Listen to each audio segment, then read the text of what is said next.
Good morning, and welcome to the Unitarian Universalist Congregation of Danbury. It's still quite a mouthful, I'm sorry. First thing, please, if you're in the hall here, silence your phones if you've not already done so. As a previous minister, Reverend O'Connell used to say, you may some point get a call from a higher being, but it will not be on your cell phone. I'm Alex Mackay. I think most of you know me. I've been a part of this congregation for about 35 years. It's how quickly those years pass. And served in various capacities on the board and other things, and very much enjoyed my time here.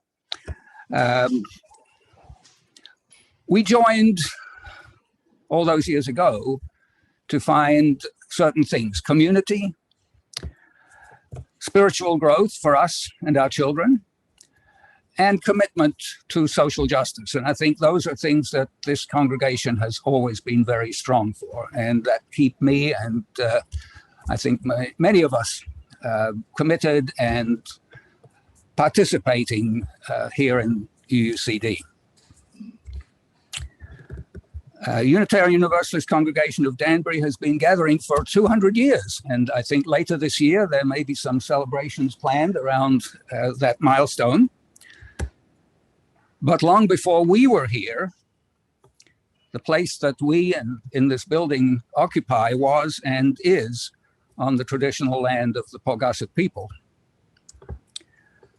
I'm very glad that you all been able to join us today, both in person and in Zoom. You're an essential part of our celebration today. Whether this is your first, 100th, or 1000th Sunday in our midst, we are stronger because you are with us. If you're new to the community and joining us online, please introduce yourself, if you're comfortable, by using the chat box. At the end of today's service, you'll have a chance to participate in a breakout group on Zoom for individual connections, smaller number of people, and some deeper check-ins if you wish. If you are new and here in person, please fill out a visitor's card. It's in the lobby right near the exit doors. We're one people, but we're people of many beliefs, many backgrounds, many origins, many ethnicities, many sexualities, but we are all growing, we're all learning, and we are all loved. Just as you are, however you are, you're welcome here. One announcement only, and that's about next Sunday's service. It's going to be a recorded service by the president of the UUA, Reverend Susan Frederick Gray. The title is Woven in a Single Garment of Destiny. There's a little bit more detail about it in the insert in your order of service. And it looks as though it's going to be how to reconcile the individuality of Unitarian Universalism with community and caring more broadly for others. So please connect to that if you're able. Again, welcome to the UU Congregation of Danbury. And now I'll hand it over to Kathleen. Thank you, Alex. It's good to take time as we gather, because some of us, we come in, and please come in. Come in, come in. Your timing is perfect because we are getting ready. As I said, it's good for us when we come together. Oftentimes we're hurried when we come in and we don't really have a chance to even look at each other in the eye. So I want us to first turn and give a greeting to those who are joining us online. We see you, sort of. We know you see us, and we are so glad that you are here. I encourage you online to use the chat box for just a minute or so and greet one another. While here in the fellowship hall, let us turn to one another, offer each other a smile, tell each other we're glad we're here. Maybe you say hello to someone you haven't seen in a while or you've never seen before. Let us greet one another.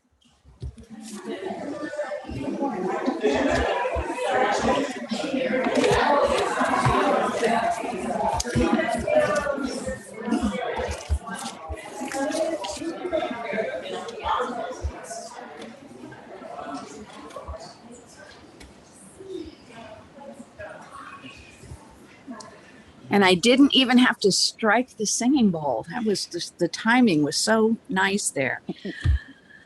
I share with you these opening words. We have come into this room of hope where our hearts and our minds are open to the future. We've come into this room of justice where we set aside our fear to name freely every oppression. We have come into this room of love where we know that no life is insignificant. We have come into this room of song where we unite our voices in the somber and the beautiful melodies of life.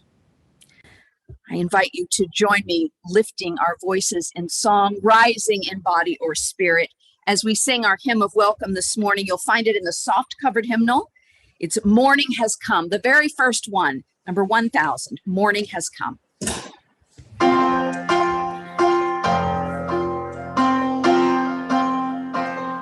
Morning has come, arise and greet the day.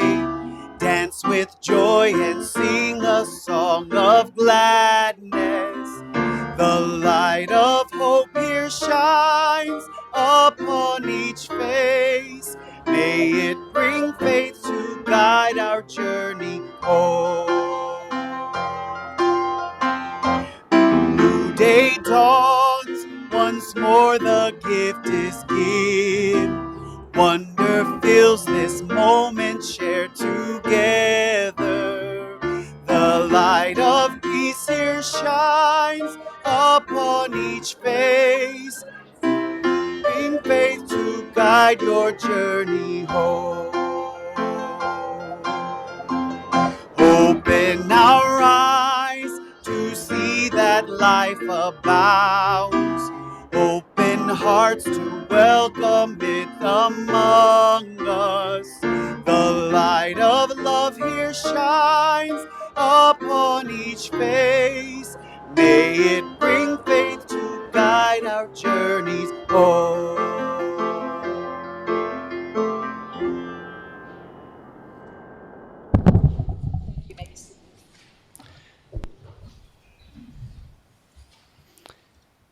Please now join me in reciting the words of our chalice lighting affirmation. Love is the spirit of this congregation, and justice is its light. This is our covenant, to dwell together in peace, to seek and speak the truth in love, to help one another and celebrate life.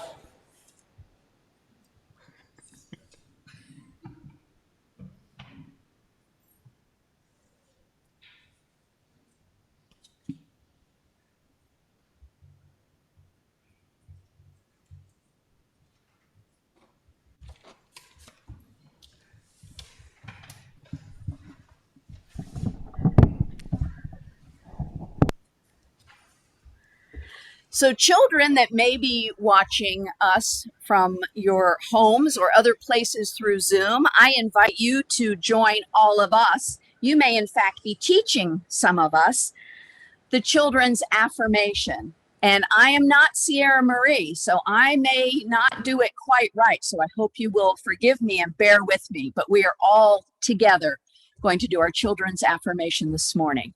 We are Unitarian Universalists.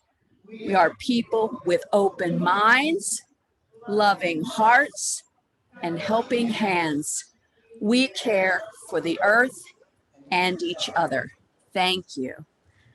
This morning, I want to share a story. No book, but it's a story that I had heard before, and I'm hoping I can remember it. I'm remembering the good parts, and that's what I want to share with you today. It's a story called Once I Was Very, Very Scared. It was about a little squirrel. You know, there are lots of squirrels out right now. I see them all the time running around in my yard. And this is about a little brown squirrel. And he admitted to his friends, dog and turtle and rabbit, that sometimes he feels afraid. Now, his friends also admitted sometimes they feel scared and afraid too. Squirrel told his friends that he felt scared when the wind was so loud and so strong that it broke his toys. And all the nuts went flying everywhere, and his whole house was shaking.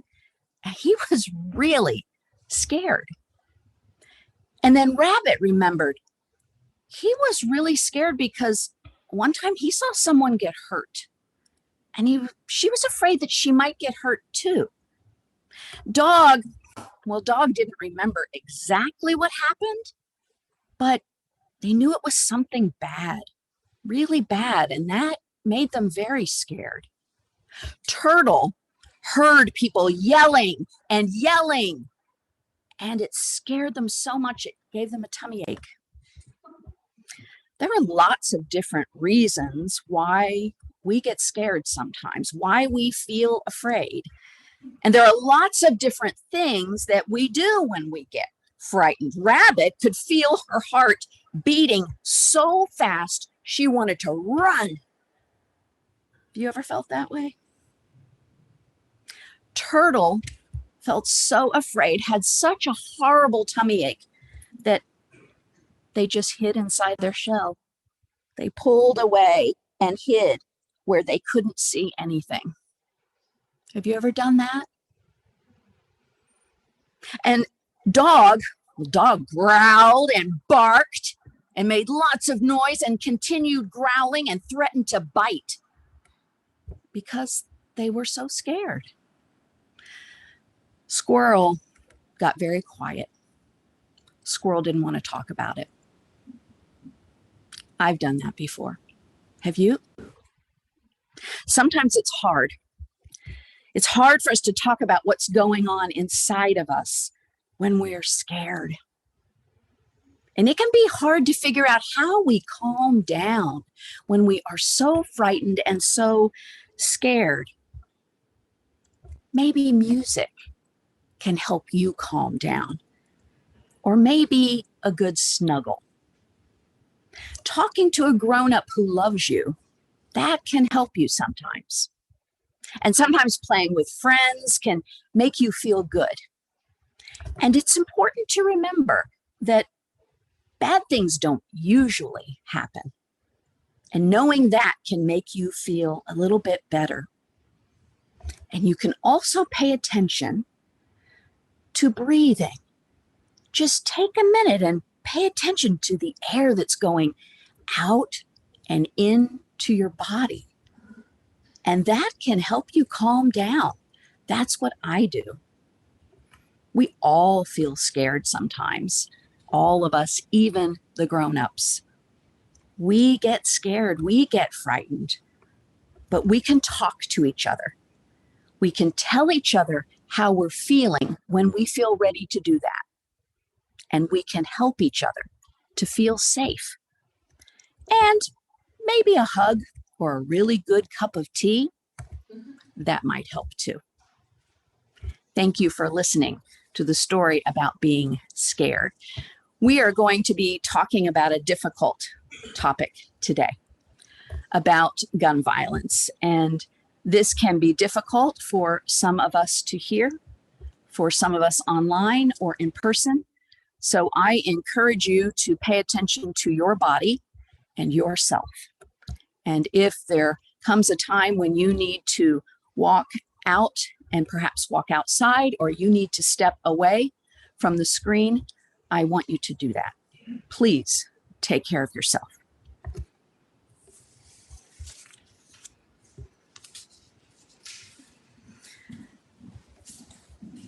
As we enter into our time of milestones this morning, sharing those deep joys and sorrows, we will start with milestones of silence.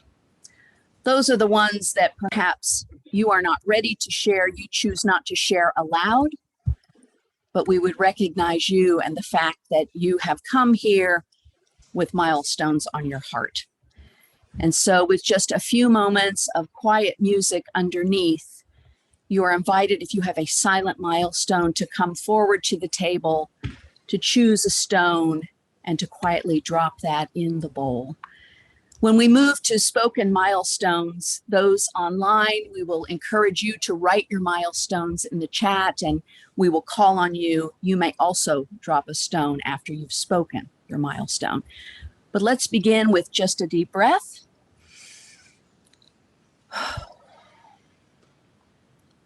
Let us listen to the music, search our hearts, and welcome the silent milestones. Celebrating births and reuniting with family. And some of us are dealing with the gratefulness of accidents where no one was hurt. And some of us are struggling with sorrow and grief. And some of us are afraid to reach out for help. Some of us are sick of ourselves and sick of others. And we don't know what to do about it. Some of us just want to be ourselves, but it seems others won't let us. Some of us want to make the world a better place, but we feel so overwhelmed. We feel overwhelmed by the forces of inertia. And some of us aren't sure what we really need, but we hope we can find it here.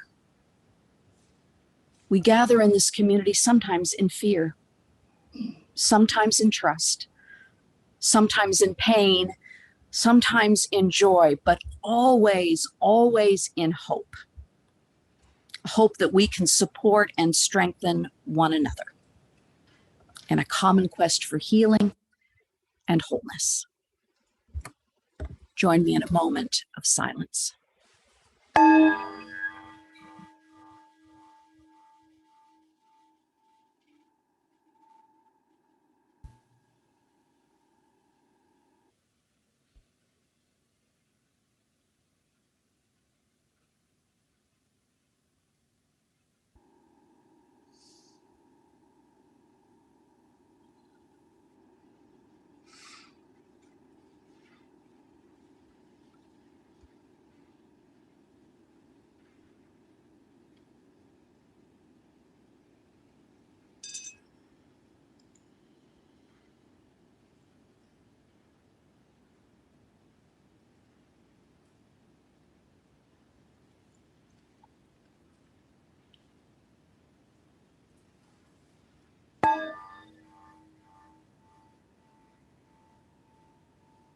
Staying in the spirit of reflection and staying seated, let us sing together our hymn of reflection this morning in that soft covered hymnal. It's number 1012, When I Am Frightened.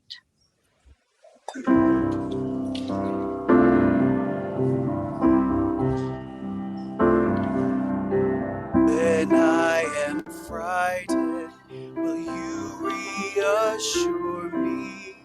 When I'm uncertain, will you hold my hand? Will you be strong for me? Sing to me quietly. Will you share some of your stories with me? If you will show me compassion, then I may learn to care as you do. Then I may learn to care. When I am angry, will you still embrace me? When I am thoughtless, will you understand? Will you believe in me? Stand by me willingly. Will you share some of your questions with me? If you will show me acceptance, then I may learn to give as you do. Then I may learn to give. When I am troubled, will you listen listen to me when I am lonely? Will you be my friend? Will you be there for me? Comfort me tenderly.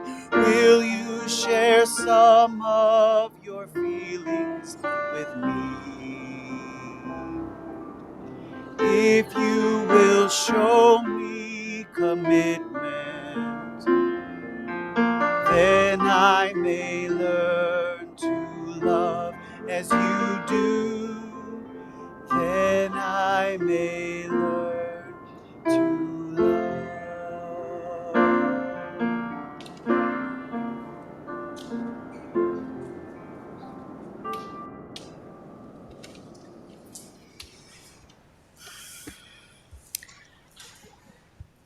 This morning's reading comes from the Book of Qualities by Ruth J. Gendler. Fear. Fear has a large shadow, but he himself is quite small. He has a vivid imagination. He composes horror music in the middle of the night. Not very social. Keeps to himself at political meetings. His past is a mystery. Fear warned us not to talk to each other about him, adding that there is nowhere any of us could go where he wouldn't hear us. And so we were quiet.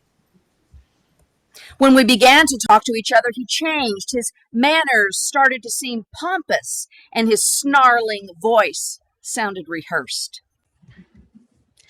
2 dragons guard Fear's mansion. One is a Chinese ceramic.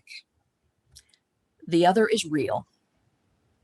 If you can make it past the dragons and speak to him up close, it's amazing to see just how fragile Fear is.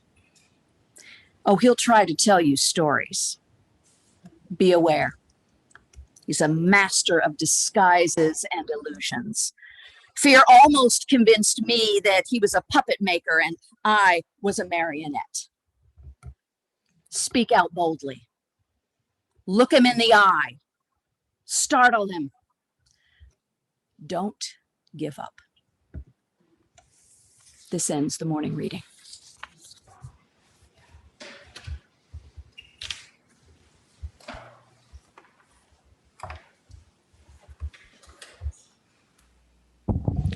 It is now the time for our offertory. Those of you who are here for the first time, your presence is your gift to us. Please remember that while not everybody is here in our sacred space, our operating expenses still remain the same. So please consider using Simple Give to make a donation or pledge, or please send a check to UUCD at 24 Clapboard Ridge Road here in Danbury. Thank you.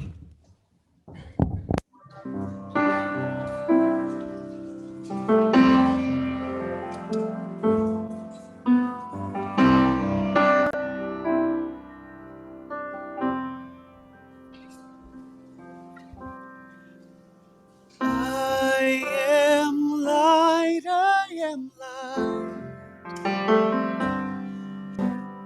I am light, I am light.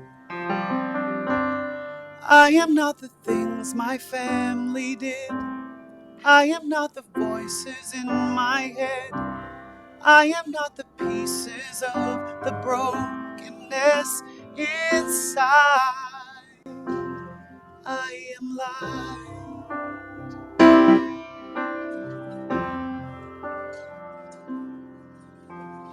I am light, I am light. I am light, I am light. I'm not the mistakes that I have made, or any of the things that cause me pain. I am not the pieces of the dreams I left behind. I am light.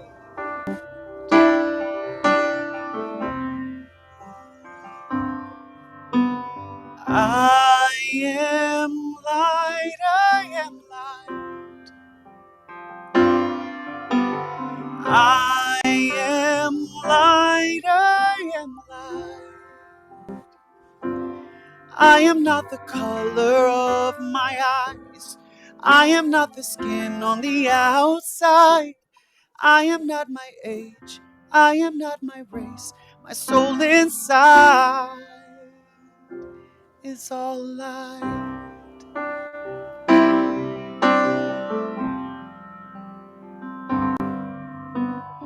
I am light, I am light. I am light, I am light.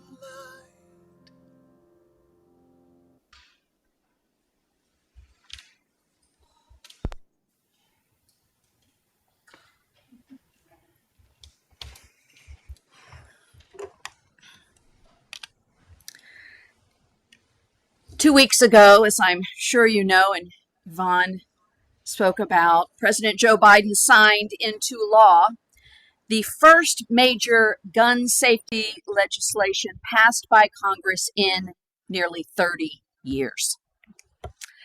We know that this long-awaited milestone is a small step, and it comes just weeks after yet another mass shooting at another elementary school, which came just 10 days after a mass shooting at a Buffalo, New York supermarket.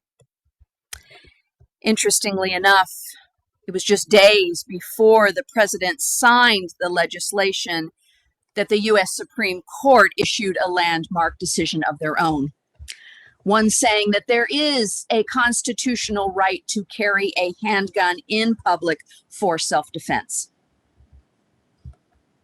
striking down a New York law that restricted concealed carry. There has not been a single week in this year, 2022, not a single week without a mass shooting. Not a single week without a mass shooting. In fact, there have been over 300 mass shootings in this country so far this year. So this debate over gun legislation isn't new. It's been around a long time. We heard Sally say she's been working on this since the 70s. But once again, it seems to have new fervor. It's cyclical. But how did this get started? Was it Columbine in 1999? Was it the Unitarian Universalist Church in Knoxville, Tennessee in 2008? Was it a Colorado movie theater, a Sikh temple, Virginia Tech, Parkland, Florida, a music festival in Las Vegas? Was it Tamir Rice? Was it a church in Charleston, South Carolina? Was it Jayland Walker? And so on, and so on, and so on. It goes far beyond mass shootings. For years, mostly since Columbine, I had been concerned, but I was really on the margins. I was just slowly tiptoeing, creeping closer to the center of engagement. And then December 14th, 2012, that day happened. That day that everybody who lives around here knows about, for sure. Sandy Hook Elementary School. And there was a shift in the debate. There was a shift as the debate became front and center in our country. And nothing was done. 7 months later, July of 2013, many of the people that I knew who for years had been just like me, hanging out in the margins, were propelled into the debate even further, and some into action.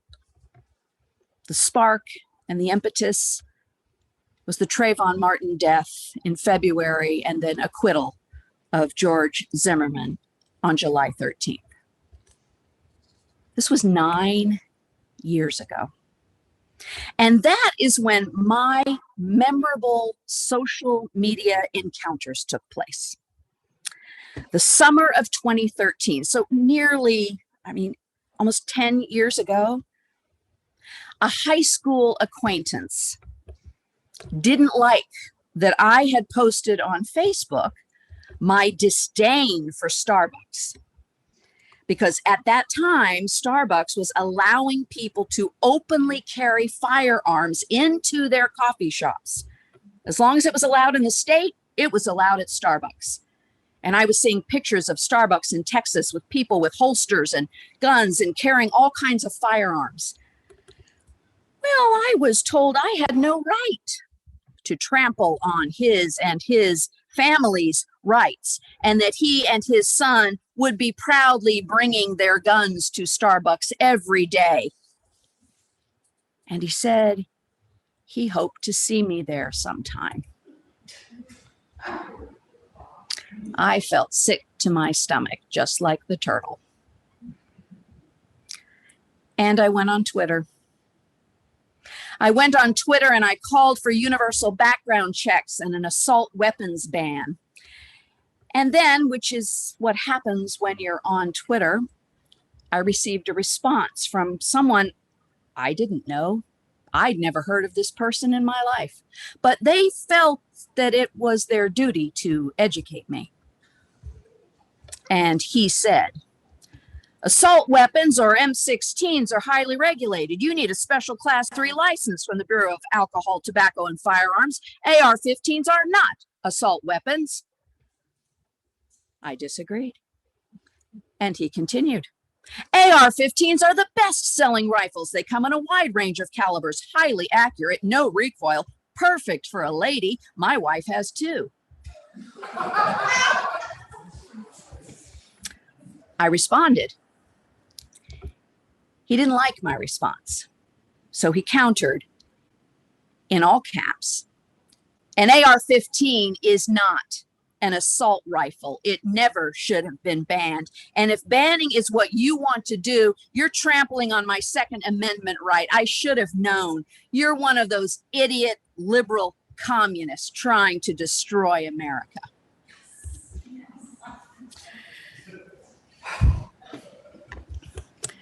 But today's message is not about angry social media posts. It is not about the latest highly publicized, despicable tragedy in Highland Park. It isn't about any verdict or high court ruling. It isn't about the high crime rate in Chicago or AR-15s. It isn't about debating the true meaning and intention behind the Second Amendment. And it isn't about taking away the right to own a gun. This message is entitled Confessions. So let me confess. I confess to having grown up in a house without guns. My mother abhors guns. But with grandparents and aunts and uncles and cousins who love their guns, who hunt and have rifle cases in their family room and boxes of bullets on their bedroom dressers. I confess that after a terrible car accident in which both of my legs and one arm was broken, I was home alone in a hospital bed, unable to get around without assistance, when one afternoon the doorbell rang again, and then rang in succession about 10 times. And I shouted out, hello? And then I heard a crack, and I heard a shuffling and a crack, and I knew someone was breaking into the house. I shouted out, hello, again, and I called my mother at work, who called my uncle, who drove immediately 3.5 hours to me to bring me the cutest little gun I'd ever seen. And he taught me how to shoot it. And it sat by my bed every day for the following week. I confess that my late husband registered as a gun owner in Connecticut after the police suggested that he do so because he was held at gunpoint in Bridgeport and was spending a lot of time working there. I confess that my uncle has a shooting range. This is another uncle. And when Adam was 13 on our cross-country trip, we stopped there. And he taught Adam how to clean a gun, how to shoot a gun. I confess to you my fear when I learn of yet another, the tally is now 5, of my son Adam's elementary classmates in Chicago that have died as a result of gun violence. The latest was Xavier. Xavier played football for Morehouse College, and then he came back to Chicago even before graduating because he wanted to join AmeriCorps, and he was working with disadvantaged students at a local junior high school in Chicago. He was teaching them chess. He was mentoring them. He wanted to be a politician. But at 10 p.m., after walking his girlfriend to her door less than 1 block, in fact, about 50 feet from the University of Chicago campus, he was shot and killed for his cell phone. I remember Xavier as a talented athlete, far above all the others, playing Little League with my son and my late husband coaching the team. I remember Xavier hanging out at our house on Chicago's South Side. I confess that while I grieve and I weep over the innocent lives lost just 1 week ago on July 4th, and every time a new shooting is announced, I confess that I also am beginning to feel numb. Numb. I know I'm not the only person impacted by gun violence. I know I'm not the only one making such confessions. I am not the only one feeling numb. There's a diversity of opinions about guns, and it might just surprise you to know there's a diversity of opinions among Unitarian Universalists about guns. Most, like myself, perhaps like you, favor universal background checks and a ban on assault weapons. Most. And while I do know quite a few Unitarian Universalists who would never own or use a gun, I do know of Unitarian Universalist gun owners. And as of 5 years ago, maybe it's changed, I also know of a few Unitarian Universalists who were members of the National Rifle Association. I can understand the kinds of fear that make a person want to own a gun. And I also understand that for every time a household gun was used for self-defense, there were 4 unintentional shootings, 7 criminal assaults or homicides, and 11 attempted or completed suicides. And I understand that in an average year in this country, more than 100,000 people, including children and teens, are shot each year in murders and assaults, suicides, accidents, or by the police. Over 300 people in this country are killed every single day. Today, there will be over 300 people killed by firearms.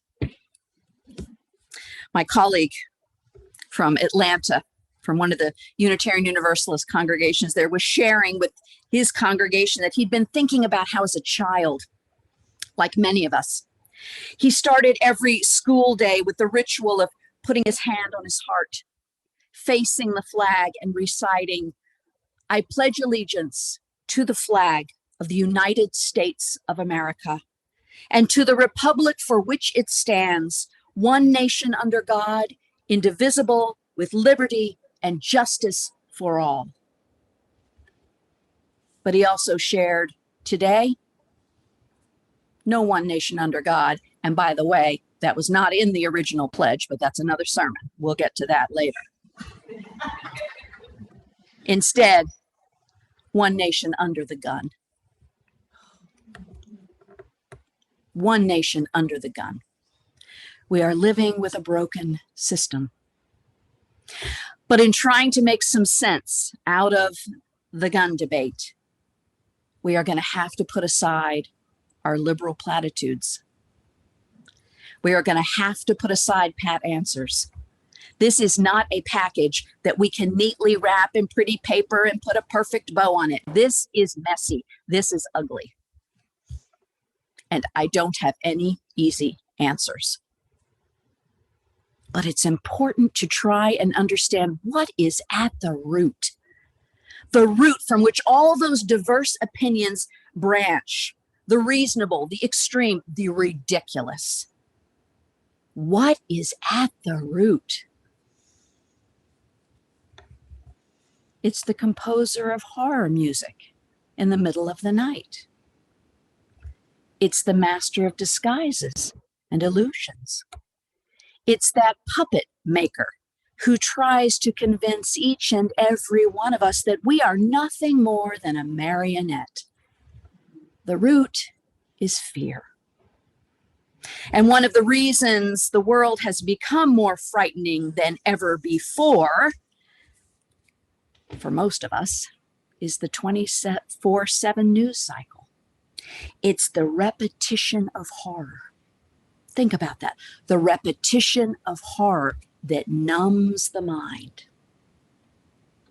Our fears are manipulated by changes in the threat level. Advertising, news, politicians, political elections are often a battle between playing on our fears and inspiring us to hope for something better. Fear of the other. Fear written into our laws, fear that fuels oppression, fear that fuels hatred, that fuels violence. Joseph M. Pierre wrote an article called The Psychology of Guns: Risk, Fear, and Motivated Reasoning. And in that he said, and I quote, "General fear of crime, independent of actual or even perceived individual risk, is a powerful motivator for gun ownership for some." And it explains this really curious and hideous response of the surge in gun sales that we see every time there's a mass shooting. The sales of guns skyrockets, and it's fear. Fear is a universal part of being human. And at the root, it's simply the awareness of danger. I mean, it's good that we're able to feel afraid sometimes. In our evolution as a species, fear is what helped us to survive. It's where that fight or flight came in. And it helped us to thrive. Fear is necessary. It's an inevitable part of being human. But there is so much to be afraid of right now. We fear for our lives and our loved ones every time we hear someone else has COVID. How often have we feared since the beginning of the pandemic? We fear when we hear about the spreading wildfires and their relationship to the larger danger of climate change. We fear for our livelihoods. We fear for our democracy. We fear for what kind of world our children and their children are going to inherit from us. These are dangers that threaten everyone. They're real. And when faced with fear, what's our instinct? Our instinctual response: fight, flight. You know what it is now? Freeze. We're not fighting, we're not flighting, we are freezing. We freeze. We are so paralyzed with fear, and we become stuck in the grasp of the puppet maker. William Silsby was a 19th century Unitarian minister who said, "Fear is one of those forces which tend most powerfully to destroy freedom. It may be fear of punishment, fear of censure, fear of ridicule, fear of poverty, fear of social exclusion, or what else? Fear is one of those forces which tend most powerfully to destroy freedom. Yes, fear is a powerful emotion. It's one that can come to shape the decisions we make, the dreams we have, the things that we allow ourselves to imagine. I hold lately most close to my heart and most dear the Buddhist teaching that points to fear as a source of ego. Now, it's probably because of how often our fears are about the future. It's always about things that haven't happened yet and might not ever happen. So in the Buddhist tradition, practicing staying present in the here and the now can offer us a way to find release from that grasp, the grasp of fear. And if we recognize the root of this debate, and we recognize our own relationship with fear, each of us, that's a significant step in moving out of that freeze mode so that we can fight. The real challenge for us is to learn how to live and act with our fears. So we can face our fears by focusing on that present moment. And I know this may sound a little Pollyannish. I know it's going to sound like, oh, what a pat, simple answer. Oh, it's not. Focusing on the present moment means that we remind ourselves to be grateful for all that is good, even in the times when we are stressed and in the times when we worry. Being in the present moment means we're creating the best life possible, believing we have the inner strength. We have the external support to face whatever comes. It means being in community where we can learn and relearn how to trust ourselves, how to trust others around us. It's about being willing to share our vulnerabilities and to ask for help when we need it. It's what we tell our children to do, and yet we don't do such a great job at it. In the midst of diverse opinions, we can open dialogue. I truly believe it. We can listen to one another, but we've got to listen without assuming that we already know what they have to say. We can engage in work that reforms the broken system and calls for reasonable measures of safety to be taken. I was working with Moms Demand Action in New Jersey several years ago. And we set up a little table right on Main Street in our little town. And we would ask people who passed by if they would support universal background checks. And if so, would they be willing to send a statement, a signed statement of support to elected officials who, at that time, were not supporting universal background checks? One woman stopped at the table.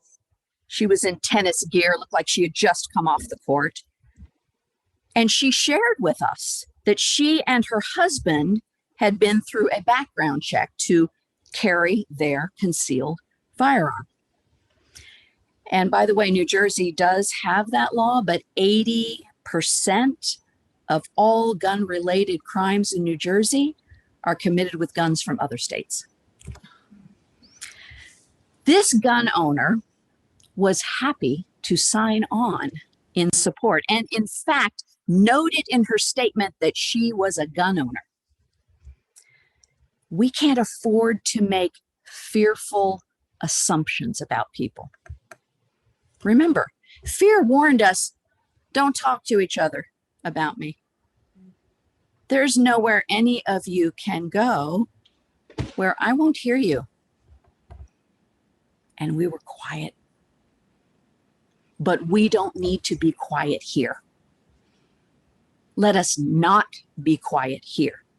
Let this be a safe sacred space where we can all face our fears together. Because it's been said that every human thought, every human action is either based in love or fear. There is no other human motivation. And in Unitarian Universalism, we have faith, trust in the basic goodness of human nature. That comes from love. But whenever violence strikes a community, our trust in the goodness of life is shaken. And of course, we feel shocked, we feel angry, we feel fearful, we feel vulnerable. And we need help from each other. We need to support one another. We need to be reminded by one another to affirm the faith and trust that we have. Every time I do a baby blessing, I am reminded of how we as a community bear responsibility to care for all the children. And I think of the 2-year-old in Highland Park, found under his father's body. His father tried to be safe for him, but this is a 2-year-old with no parents anymore. And I think of that child as I think of all the children that we bear responsibility to care for. And that task does include, but it goes beyond keeping them safe. Our most important task is to teach them to live. Teach them to live. We do this best through our own personal living, through the choices that we make when we encounter difficulty. They learn by looking at us and watching the choices we make when we encounter fear. So what do we do to care for ourselves and teach those children how to live? Protect ourselves from headline stress disorder. It's not a real diagnosis, but headline stress disorder. It creates helplessness. It creates compassion fatigue. Take breaks from the news. Take care of our souls, our essence, because we are in this for the long haul. Acknowledge the contagion effect that results when media, traditional and social media, endlessly tell gun violence stories. They make mass murderers famous and thereby inspire future mass murderers. Stop glorifying the violence. Vote politicians out who show commitments that run contrary to what is best for this country. We teach the children by the way we speak to each other, by the way we face our fears. Love is what we were born with. Fear is what we learn. Elliot Brian Chenoweth wrote, "How many more Sundays will the preacher in black robes and the solemn shuffle of papers read the names of those whose light was extinguished for our right to bear arms? How many more Sundays will we try to believe that our hopes for justice are worth more than the lobbyists' tailored suits and paychecks and charming smiles aimed at senators of the people? How many more Sundays will broken hearts be broken again, smashed to a pulp, thrown away by our lamentation, by our grasping in the dark, by the growing graveyards of hopelessness? How many more Sundays can we find ourselves here shedding tears again, holding hands again, looking to one another again? This is our holy custom. Through our tears, can we still wonder anew? How many more hearts and hands and candles kindled, paper lists, slow, carefully hopeful hymns? How many more? We must bear witness, if only to remind us of the world we live in. How many more? We don't know. But Sunday comes. It lingers for a moment. this bright day. Our job is to never forget. And how could we? And so, this Sunday, we are here together. Again, always. Again. And even while we try to live in the midst of fear and with the very real risks of life, we continue to live proclaiming that love is a powerful force. Indeed, it is the only force that can help us get past those dragons, the dragons that guard fear's mansion. My friends, speak boldly. Look fear in the eye. Please, don't give up. Together we'll build a land where we bring the good tidings to all the afflicted and all those who mourn, and we will give them garlands instead of ashes. Together, we will build a land where peace is born. And may it be so.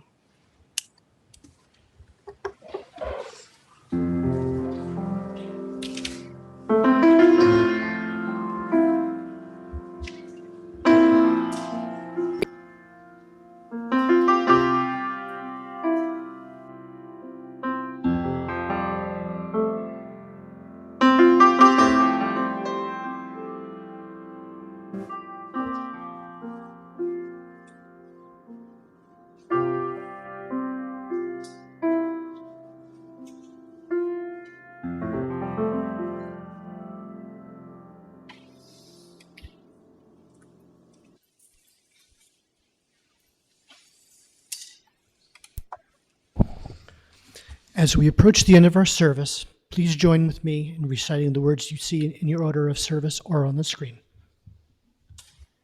We extinguish this flame, but not the light of truth, the warmth of community, or the fire of commitment. These we carry in our hearts and out into the world until we are together again.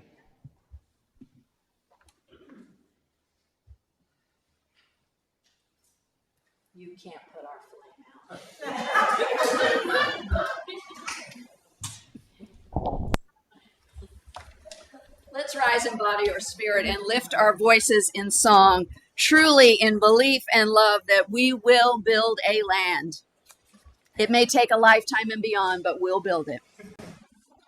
Number 121.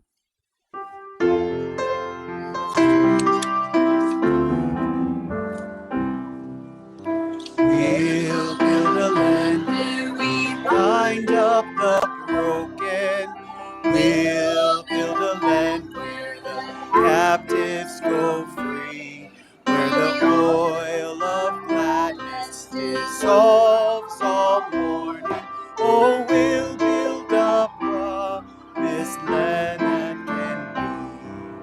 Come build a land where sisters and brothers, anointed by God, may then create peace, where justice shall roll down like waters, and peace like an ever-flowing stream.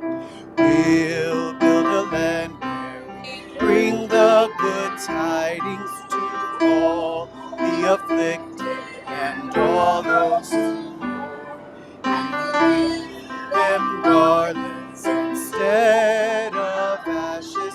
Oh, we'll build a land where peace is born.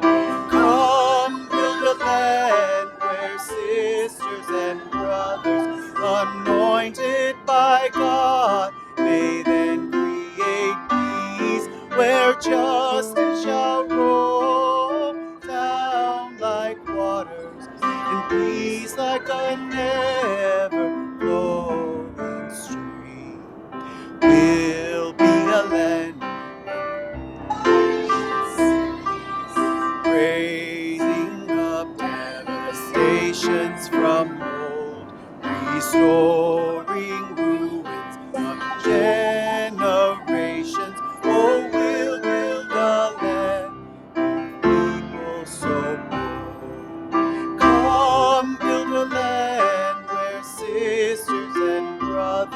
anointed by God, may then create peace where justice shall roll down like waters, and peace like an ever-flowing stream. Come, build a land where the mantles of praises resound from the spirits, once saint and once weak, where the oaks of righteousness center people.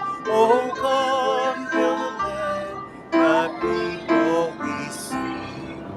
Come, build a land where sisters and brothers, anointed by God, may then create peace where justice shall roll down like waters, and peace like an ever-flowing stream.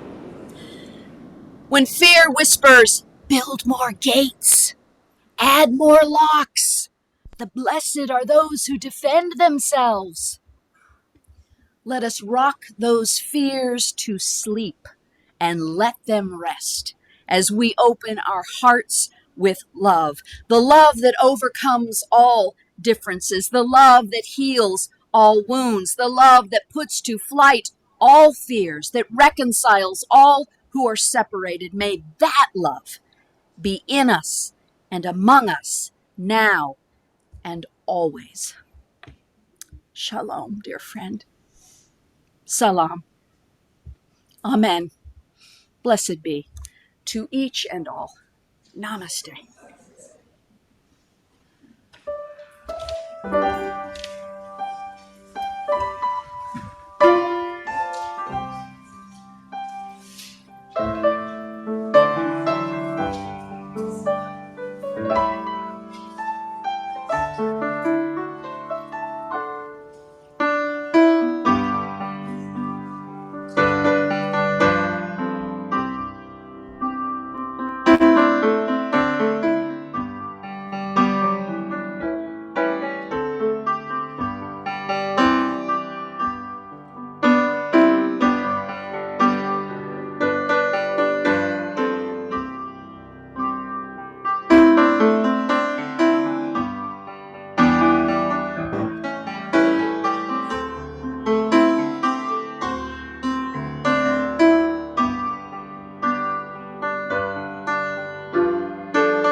Stay for something.